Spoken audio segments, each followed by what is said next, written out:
소개해 주신 대로 건양대학교 의과대학 생화학교실 그리고 치매과학 연구소 그리고 알츠하이머병 비임상 효능센터의 문민호입니다.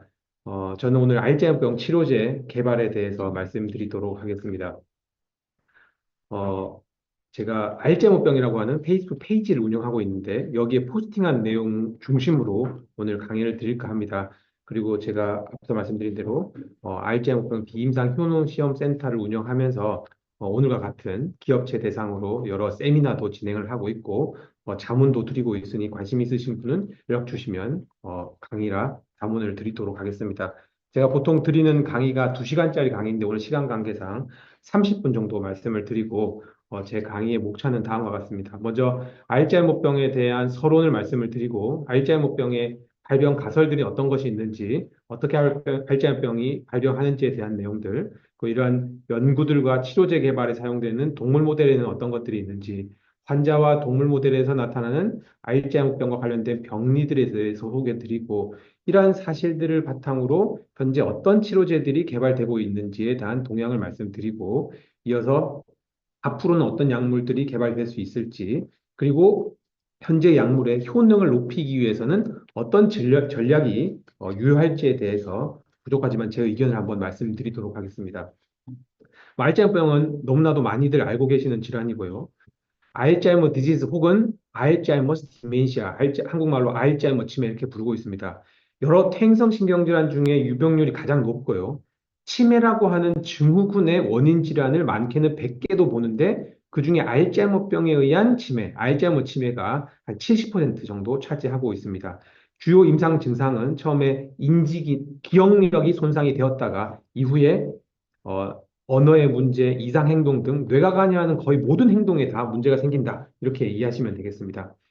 알츠하이머병의 주요 신경병리학적 마커이자 유발인자로 대표적인 두 가지가 A베타 펩타이드가 만드는 아밀로이드 플락 그리고 타우 단백질이 과인산에서 만드는 뉴로파이블 탱글 두 가지가 있습니다. 이러한 여러 병리들에 의해서 그림에서 보신 것 같이 알츠하이머병 환자 내에 볼륨이 감소합니다. 이는 당연히 이 뇌를 구성하고 있는 뉴론의 로스 때문이고요. 이를 병리학적 용어로 브레인 애트로피 이렇게 부르고 있습니다. 이런 알츠하이머병의 생물학적 정의를 내리려고 하는 시도들이 있고요. 대표적인 것이 알츠하이머 어소시에이션에서 개념을 정리한 ATM 프레임워크라고 하는 것이 있습니다. 이 A가 아밀로이드 베타 펩타이드, T가 타우, N이 뉴로 디제너레이션이 되겠습니다. 이 정의에 따르면 아밀로이드 베타가 없으면 알츠하이머병이 아니다. 이렇게 정의를 하고 있습니다. 하지만 최근에 이러한 알츠하이머 어소시에이션의 바이오마커만의 알츠하이머병을 진단을 했을 때 이런 마커만 있더라도 100% 알츠하이머병으로 진행되는 것이 아니니까 이런 한계점을 극복하고 이런 한계점에 반해서 바이오마커뿐만 아니라 임상 증상도 함께 진단을 하거나 정의를 해야 된다. 이런 의견도 나오고 있습니다. 어찌됐든 이러한 알츠하이머병의 정의나 진단에 사용되는 바이오마커들이 알츠하이머병의 진행됨에 따라 여러 가지 다이나믹스를 보이고 있고요. 이를 정리한 나름 유명한 그림이 되겠습니다. 이 X축이 알츠하이머병의 내추럴 코스, 소위 병기가 될 것이고요. 순서대로 보시면 무증상, 프리클리니컬 AD고 그 다음이 주관적 인지 저하, 서브젝티브 커그니티브 디클라인, 그리고 경도 인지 장애 MCI, 그리고 디멘시아에 이르게 되고 디멘시아를 마일드, 마더레이트, 시비어로 나눕니다. 이때 앞서 말씀드린 그 ATN을 포함한 바이오마커의 변화가 순서를 보시면 먼저 A베타가 뇌 축척이 증가하고 경도인지 장애에 이르면 이미 A베타는 스레시홀드에 이르게 됩니다. 이어서 뉴로날 로스, 타우 병리, 그리고 MCI가 시작되면서 염증이 증가하고 그리고 결국 궁극적으로는 뉴로날 로스, 그리고 인지기능의 장애, 말씀드린 여러 가지 비헤이비어, 소위 세컨더리 심텀이 나타나게 됩니다. 다음 알츠하이머병의 발병 가설이 되겠습니다. 120년간 정말 다양한 알츠하이머병 발병 가설들이 제기되어졌습니다. 이를 이 6가지로 카테고라이제이션 할 수 있습니다. 앞서 말씀드린 그 ATN 그리고 C가 코그니티브 디클라인이고요. 그리고 이 A가 그 유명한 아밀로이드 가설, A베타가 알츠하이머병의 트리거다라는 가설이고 B가 타우가 알츠하이머병의 트리거다라는 가설이 되겠고 C가 A베타와 타우가 시너지하게 뉴럴 데스를 일으킨다라는 가설이 되겠습니다. 이 6개 가설 모두에 공통적으로 있는 내용은 과학자들이 동의하는 내용은 NC가 되겠습니다. 즉, 뉴럴 로스가 있으면 인지 기능이 나빠진다. 이런 사실이 되겠습니다. DEF는 A베타와 타우의 상위에 어떤 병인이 있다라는 가설들이 될 것이고요. 이 WXYG에 해당하는 것들이 신경염증, TDP43나 알파시누클릭 같은 또 다른 단백질 항상성 이상, ApoE4, 마이토콘드리아 손상, 신경전달 물질 불균형, 성체신경 발생 감소, 산화 스트레스, 대사장애, 그리고 유 대표님께서 잘 설명해 주신 혈관 이상도 알츠하이머병의 중요한 병리, 트리거라고 제기가 되어지고 있고, 최근에 장내 미생물의 불균형, 바이러스 감염, 세균 감염 등도 알츠하이머병의 병인이라고 근거가 나오고 있습니다. 여기서 끝나지 않고 이러한 병인들이 서로 인터랙션을 하고 있습니다. 그래서 이 그림에서 보여주는 것은 이 인터랙션이 사이클을 이루고 있습니다. 무슨 말이냐면 A베타와 타우는 잘 알려진 염증을 유발하고 신경세포를 사멸시키는 독성입니다. 뿐만 아니라 반대로 활성화된 마이크로글리아 셀도 A베타의 생성이나 타우의 과잉산화를 유도합니다. 디제너레이팅 뉴런도 A베타나 타우의 병리에 영향을 미칩니다. 심지어 디제너레이팅 뉴런이 마이크로글리아 셀의 액티베이션을 유도하기도 합니다. 따라서 이러한 복잡한 기전을 완벽히 재현할 수 있는 어, 실험 모델이 무엇일까에 대한 의견이 많고요. 최근에 모두 잘 알고 계시고 많이 언급되고 있는 브레인 오가노이드, 레보노칩, 그리고 알파폴드를 포함한 AI를 이용한 인슬리코 연구도 많이 사용이 되고 있습니다. 그리고 전통적으로 애니멀 모델도 사용이 되고 있고요. 그래서 개인적으로는 어떤 것이 가장 적합하다라기보다는 가능하다면 이상적으로 다양한 모델을 해서 효능이나 기전의 연구를 하는 것이 트랜슬레이션에 가장 적합하지 않을까 저는 개인적으로 생각을 하고 있습니다. 저희 센터는 동물 모델을 주로 연구를 하고 있고요. 동물도 이용한 치료제 개발을 하고 있고요. 알츠 포럼이라고 하는 알츠하이머병 연구자들이 많이 보는 이 사이트에 알츠하이머 동물 모델을 리스트업을 하고 있습니다. 최근까지 230개의 동물 모델이 리스트업이 되어 있고요. 여기 가장 앞에 보시면 이 트리플 엑스티지 5XFAD 마이스가 상위에 있습니다. 어떤 통계에 의해서 이 두 모델이 가장 많이 사용된다라는 건 없지만 제가 연구를 하면서 느낀 바는 가장 인기 있는 모델이 두 가지가 아닐까라고 생각이 되고요. 저희 센터에 의뢰해 주시는 수요도 이 두 가지 모델, 5XFAD 마이스와 트리플 엑스티지가 가장 많이 선호도를 하십니다. 그래서 제가 15년, 20년 정도 이 동물 모델과 알츠하이머병을 연구를 하면서 모았던 정보들을 사용 설명서란 이름으로 이렇게 파일을 만들어 뒀으니 필요하신 분은 저에게 메일을 주시면 제가 무상으로 드리도록 하겠습니다.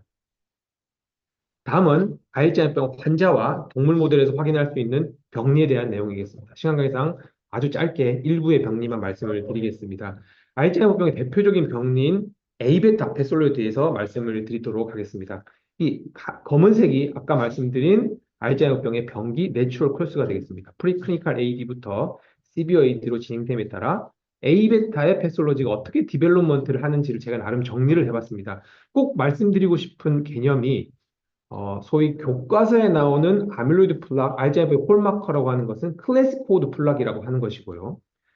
증상이 없는 프리클리니컬 AD부터 알츠하이머병 패솔로지가 나타나는데 그중에 꼭 기억하시면 좋겠을 내용이 인트라뉴럴 A베타입니다. 뉴론 안에도 A베타가 축적이 되고 이 프리클리니컬 AD부터 이 뉴론 안에 축적된 A베타가 시냅스와 신경세포의 사멸을 유도를 하고 있습니다.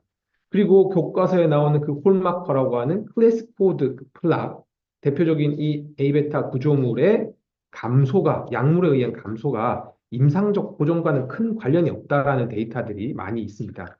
두 번째 알츠하이머병과 관련된 병리는 타우 패솔로지가 되겠습니다.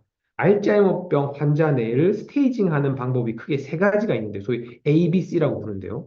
B라고 해당하는 것이 블락 스테이징이고 이 블락 스테이징은 타우가 만드는 뉴로파이브리 탱글로 알츠하이머병을 1에서 6까지 나누고 있습니다. 그 1에서 6의 어떤 부위에 어떤 A베타가 언제부터 디포지션 되는지를 보여주는 테이블 데이터가 되겠는데요. 1부터 6까지 스테이징을 하고 있고 예를 들어서 스테이지 1에서는 가장 먼저 알츠하이머병 뇌에 타우 축적이 나타나는 부위가 엔토라인 콜텍스, 달라모스의 엔테로도샬 뉴클레우스라고 이제 설명을 해주고 있습니다. 타우 축적 패턴이 신약 개발과도 관련이 있습니다. 도나네밥이라고 하는 현존하는 치료제 중에 승인받은 약물 중에 효능이 가장 좋은 도나네밥의 임상 이상 환자 선별 기준이 네 가지가 되겠습니다. 항아밀로이드 항체인이 당연히 A베타를 가지고 있는 환자를 모집을 했을 테고요. 재밌게도 타우를 가지고 있는 환자도 선별했습니다. 단 타우가 너무 많거나 적은 환자는 제외를 시켰습니다. 이 3, 4번이 지금 말씀드리는 타우 축적 패턴과 관련된 환자 선별 기준인데요. 타우 축적 패턴이 이 앞서 보신 블락 스테이징 등에서 나타나는 평균에서 벗어나는 AD와 일치하지 않는 환자는 제외를 시켰습니다. 이번 기준에 의해서 A베타가 적으면, 타우가 적으면 환자에서 제외시켜야겠지만 이런 축적 패턴이 알츠하이머병과 평균과 일치하는 환자는 포함을 시켰고 저는 개인적으로 이러한 선별 기준이 효능을 가장 좋은 약물로 임상 3상에서 성공할 수 있었던 요인 중에 하나지 않을까 저는 이렇게 개인적으로 생각하고 있습니다. 세 번째 알츠하이머병과 관련된 패솔로지는 염증이 되겠습니다.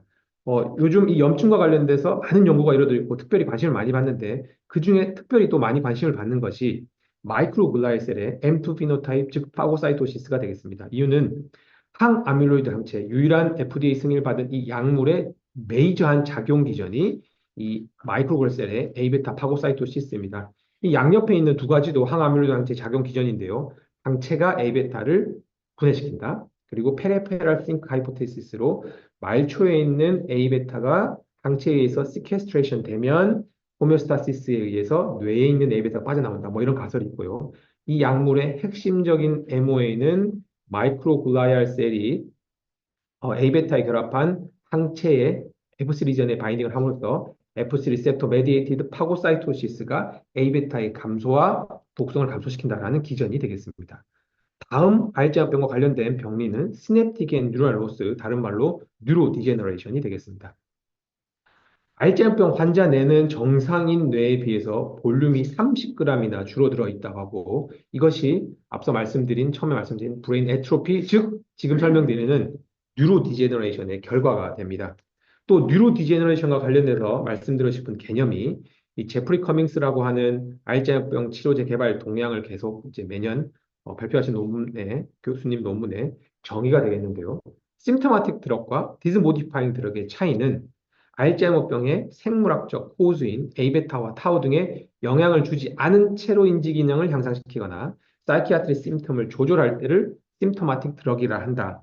디스모디파잉 드럭은 A베타와 타우 등에 영향을 줌으로써 지금 설명드리고자 하는 이 뉴로 디저너레이션을 억제해주는 약물이 디스모디파잉 이펙트다. 이렇게 주장을 하고 계십니다. 다음 설명드릴 알츠하이머병 관련된 병리는 Impaired Adult Neurogenesis입니다. 많은 분들이 잘 모르고 계신 내용이 알츠하이머병 뇌는 손상이 되면 절대 재생이 되지 않아 라고들 많이들 말씀을 하시는데 일부는 맞고 일부는 틀린 내용입니다. 이유는 우리 뇌에는 엔도지니어스 뉴럴 스템셀이 있고 그 스템셀로부터 새로 만들어진 뉴로블라스트가 이동해 갈 수 있는 부위는 리플레이스먼트의 가능성이 있습니다. 이를 활성화시키는 약물들이 알려져 있고 기전도 알려져 있고요. 그리고 현재 3건의 임상 시험이 수행 중에 있고 이 약물은 당연히 셀 리플레이스먼트를 목적으로 하는 약물이 되겠습니다. 다음은 알츠하이머병 치료제 개발 동향이 되겠습니다. 지금까지 120년간 알츠하이머병이 연구되고 치료제가 개발되면서 총 11개의 약물이 FDA에서 승인을 받았습니다. 93년도에 타크린이 승인을 받았다가 간독성으로 사라졌고요.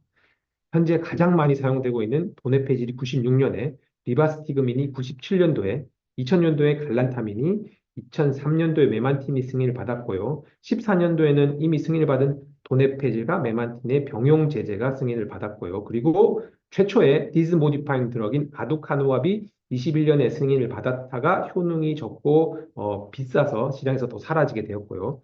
최초의 완전 승인을 받은 레카네마비 이제 부분 조건부 승인을 23년에 받았습니다. 그리고 최초의 뉴로사이키아트리 심텀 치료제인 렉설티가 23년에 승인을 받고 두 번째 완전 승인을 받은 도나네밥이 24년도에 승인을 받았고 또 최근에 8월 달에도 이미 승인을 받은 갈란타민의 프로드록이 승인을 받았습니다.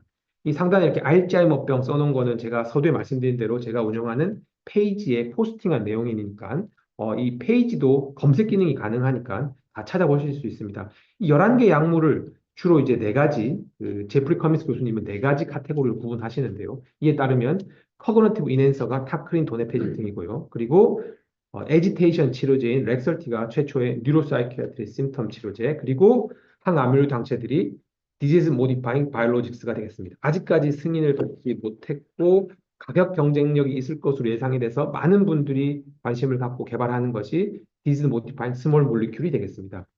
앞서도 여러 번 말씀드린 이 제프리 커민스 교수님이 매년 알츠하이머병 치료제 개발 동향 논문을 쓰고 계셔서 알츠하이머병 치료제 개발의 동향을 파악하시겠다 그러면 이 논문을 읽어보시는 게 가장 효율적이지 않을까 하게 생각을 합니다. 앞서 보여드린 그림이긴 한데요. 이 테이블과 이 그래프와 이 오른쪽 그림이 같은 내용인데요. 당연히 이 Y축에 있는 그리고 이 상단에 있는 것이 약물의 작용 기전이 되겠습니다. 현재 가장 많은 임상시험 중인 약물의 타깃이 뉴로트랜스미터를 타겟한 약물일 거고요. 아마도 심토마틱 들어일 것으로 예상이 되어지고, 그리고 염증을 타겟한 약물이 2등, 3등이 A베타, 4등이 신경보호 효과 유도 약물, 5등이 타우가 되겠습니다. 이 표는 아까 말씀드린 네 가지 카테고리로 1, 2, 3, 4으로 구분을 했고, 하나의 새로운 정보가 이 임상시험의 어떤 병기의 환자를 타겟을 하고 있는지를 보여주고 있습니다.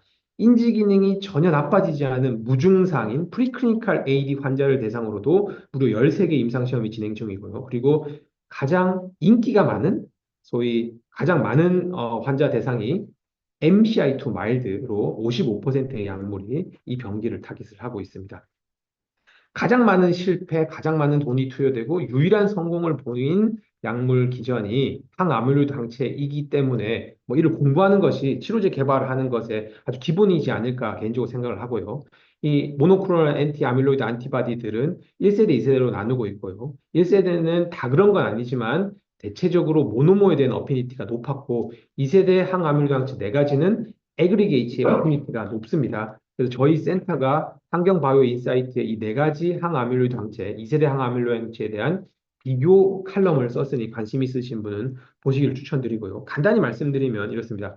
아두카누맙은 말씀드린 대로 승인은 받았지만 퇴출이 되었고요. 하지만 굉장히 재미있는 아이디어에서 만들었습니다. 인지장애 징후가 없는 건강한 노인, 소위 슈퍼 에이저에서 유래한 비세포로 만든 치료제였고요. 레카네맙은 A베타 스피시스 중에 가장 독성이 높다라고 알려진 올리고모아 프로토피브리스의 어피니티가 높았습니다. 최초의 완전 승인을 받은 약물이 되었고 인지기능 감소 지연 효과가 27%였습니다. 도나네맙은 35% 지연 효과로 효능이 증가되었고요. 도나네맙의 타겟은 파이로글루타메이트 A베타라고 하는 스피시스이고 이 A베타는 여러 가지 기능도 하지만 다른 스피시스의 올리고모라이제이션에 컨트리뷰션하는 A베타로 알려져 있습니다. 간테레노맙은 3상에서 실패를 했지만 해석하기로는 세 가지 항체에 비해서 아밀로이드 베타가 완전히 없어지는 즉 음성 전환 즉 20센틸로이드 이하의 환자 비율이 세 가지 항체에 비해서 많이 낮았기 때문에 효능이 낮았다고 이렇게 해석을 하고 있습니다. 저희가 이러한 항아밀로이드 항체들의 임상시험 2상, 3상 논문들을 나름 쉽게 열심히 정리를 해서 알츠하이머병 논문 읽어주는 남자라는 채널에 업로드를 했으니 관심 있으신 분은 한번 보시기를 추천을 드립니다.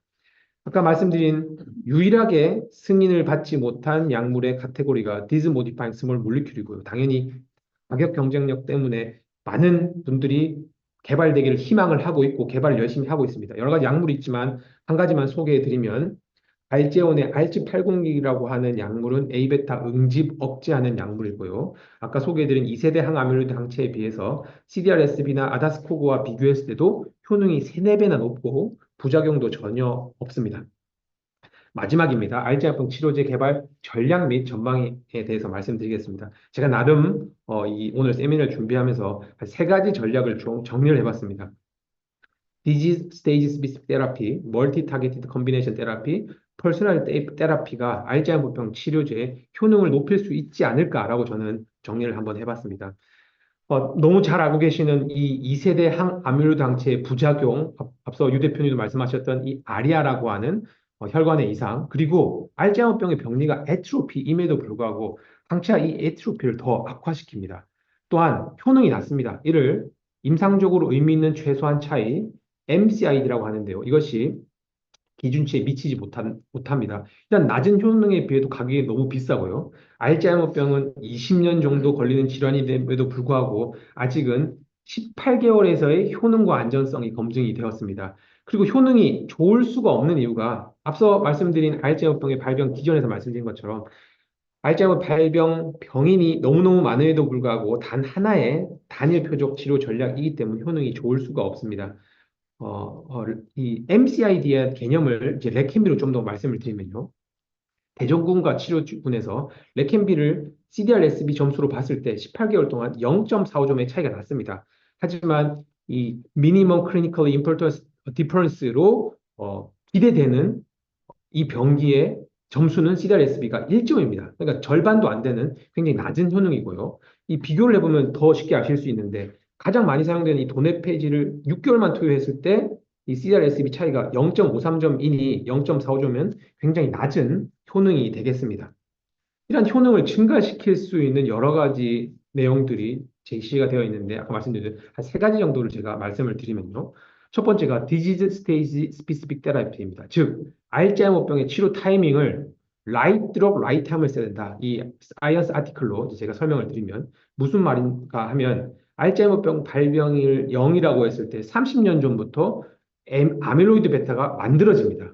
그때는 A베타의 생성을 타겟하는 것이 치료의 가능성을 높인다. 만들어진 A베타가 응집을 하면서 독성을 나타낼 텐데, 그럼 그때는 응집을 억제하는 것이 치료 가능성을 높인다.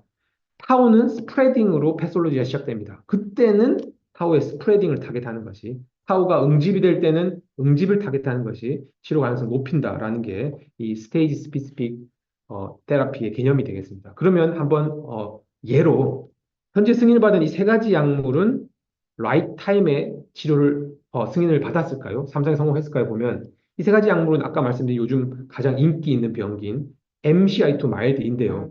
MCI는 앞서도 말씀드렸지만 A베타가 이미 스레시홀드에 도달을 했습니다. 그래서 이론적으로는 훨씬 앞선 스테이지에 처리를 하면 효능이 훨씬 좋을 것으로 생각이 되어지고 이를 실제로 증명한 데이터가 있어서 소개를 드리겠습니다.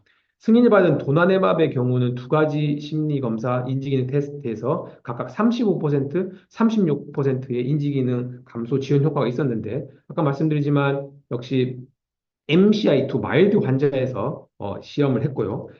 마일드가 훨씬 MCI가 훨씬 더 앞선 스테이지이기 때문에 MCI 환자만 떼어놓고 보면 효능이 35에서 60으로 36에서 46으로 월등히 좋아집니다. 그래서 앞선 스테이지에서의 효능이 좋을 것으로 이 논문에서는 프리딕션을 했고요. 그리고 일찍 투여하는 것뿐만 아니라 1.6개월에서의 27% CDR-SB 0.45점 차이가 투여를 훨씬 더 길게 하면 효능이 더 좋아질 거다라고 프리딕션을 2020년에 했는데 최근 데이터를 보면 역시 초기에 투여했을 때 얼리 스타터들이 항아밀리도 항체의 효능이 더 좋았고 장기간 투여했을 때도 효능이 좀 더 좋아지는 데이터가 실제로 나타났습니다.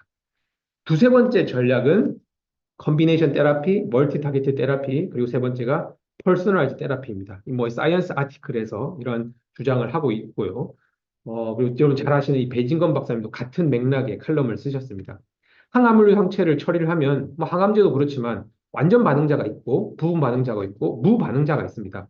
이 완전 반응자가 아닌 부반응자에게 치료량을 높이기 위해서는 당연히 A베타가 아닌 다른 치료제, 예를 들어서 항타우 에이전트를 처리를 하는 것이 병용 투여하는 것이 최선의 선택이다. 그리고 이러한 약물의 반응이 다 다르기 때문에 환자의 서브 타입을 분류하는 것이 즉 정밀의학의 개념이 필요하다. 이렇게 말씀을 하고 계시고요.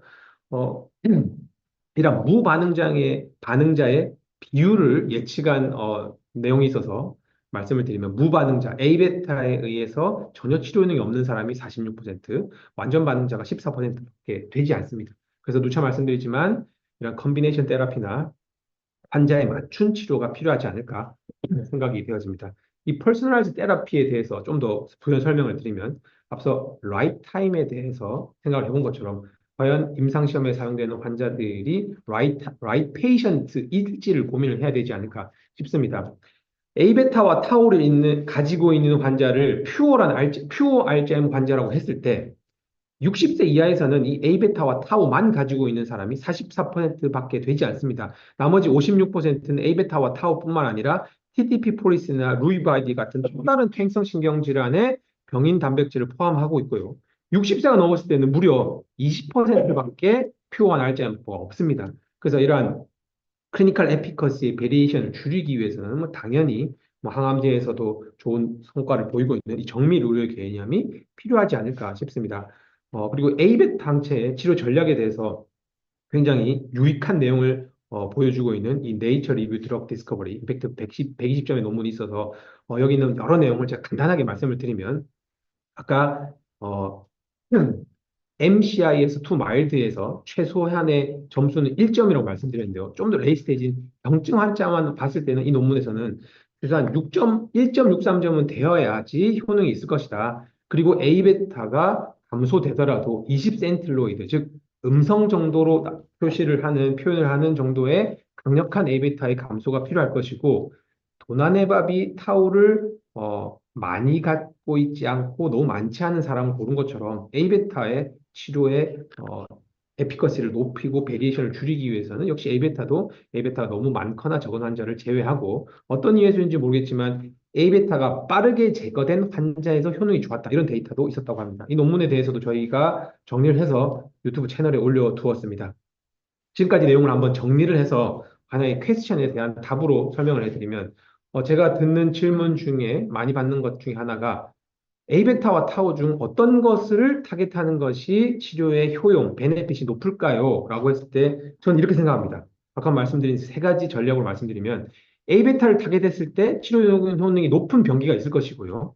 타우를 타겟했을 때 효능이 높은 병기가 있습니다. 그래서 라이트 드러그 라이트함에 쓰는 전략이 필요할 것이다. 그리고 누차 말씀드리지만 A베타 항체의 항아밀로이드 항체의 무반응자가 46%나 되고 완전 반응자가 굉장히 적습니다. 그래서 이를 환자 맞춤형 치료 그리고 A베타뿐만 아니라 여러 가지 환자에 맞춘 병리에 맞춘 커뮤니케이션 테라피가 치료 효능을 지금까지 나온 약물들보다 높일 수 있는 방법이 아닐까 이렇게 생각합니다. 마지막으로 전망이 되겠습니다. 제가 뭐 그냥 임의로 한번 나눠봤습니다. 1세대 약물은 Symptomatic Cognitive Enhancer, 그리고 2세대 약물은 Disease Modifying A-beta Target Antibody, 그래서 승인받은 약물, 그리고 간테레누밥은 삼성이 실패했지만 트론티네밥이라고 하는 트랜스페린 리셉터를 이용한 이중 항체로 현재 임상시험 중이고요.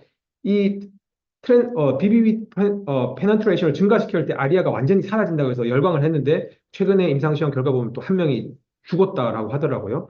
어쨌든 이런 다양한 항아밀드 항체에 뭐 ADC처럼 약물을 탑재하거나 TP를 탑재하거나 특정 A베타 스피시를 타겟한 약물도 열심히 개발되고 있습니다. 3세대 약물로 제가 예상하는 것들은 A베타가 아닌 타우나 신경미형증이나 혈관 이상 등을 타겟하는 치료제가 나오기를 희망하고 될 것이라고 믿고 있고요. 이런 3세대 약물이 나오면 A베타 항체와의 아까 유 대표님께서 말씀하시는 것처럼 콤비네이션 테라피도 굉장히 유망하지 않을까 이렇게 생각을 하고 있습니다. 제가 뭐 재밌게 지금까지의 치료제 개발 동향을 다트판으로 비유를 해본다 그러면 현재 타우를 타겟하는 약물은 임상 3상의 관계 두 가지입니다. 다 아직까지 승인은 받지 못했고요. 1세대 항아밀드 항체가 다트판에서 이렇게 멀리 벗어났고요. 간테레누맙이 아까 말씀드린 트론티맵법으로 시도는 하고 있지만 아직까지 점수를 얻지 못했습니다. 아두카누맙은 1점도 아니고 0점도 아닌 점수를 받았고 레카네맙이 120년 만에 드디어 1점을 받음으로써 이제서야 0점 조절을 했다고 생각을 하고 레카네맙에 비해서 도나네맙은 효능이 조금 좋아졌습니다. 그래서 알츠하이머병 치료제 개발은 이제 시작이지 않을까 저는 이렇게 생각을 하고요. 열심히 제가 설명한 게 이 저희 센터를 소개하기 위해서였습니다. 저희 센터가 여러 기업체의 약물의 효능을 분석을 해드리고요. 뭐 휴온스나 KGS 등과 함께 공동 연구도 하고 위탁 연구도 해드리고 좋은 저널에도 논문을 많이 쓰고 있습니다. 그래서 다 많은 훌륭한 CRO도 계시지만 저희가 이렇게 좀 자부할 수 있는 거는 뭐 아무래도 학교다 보니까 논문 쓰는 게 저희 직업이다 보니까 열심히 논문을 쓰고 있으니 뭐 건기식 개발할 때 뭐 아시겠지만 논문이 필요한 걸로 알고 있습니다. 그런 경우도 저희에게 의뢰를 주시면 저희가 열심히 최선을 다해서 논문 작성을 도와드리도록 하겠습니다. 경청해 주셔서 대단히 감사합니다.